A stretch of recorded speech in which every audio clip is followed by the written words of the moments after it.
اهلا وسهلا من فرضة مزارعين العبدلي في صالة المواشي اليوم 8/12/20 25. حياكم الله كل اثنين وثلاثة من الساعة 9 صباحا ولغاية الساعة 5 مساء. حياكم الله والساعة مباركة.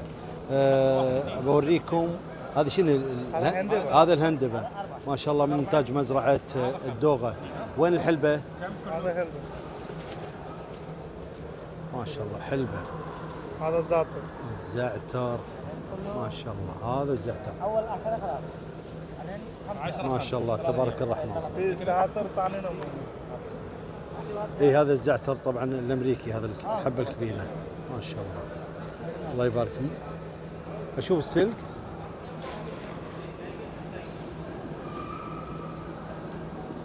من انتاج مزرعه الدوغه ما شاء الله تبارك الرحمن. ما شاء الله ما شاء الله. مشكور مشكور ماما.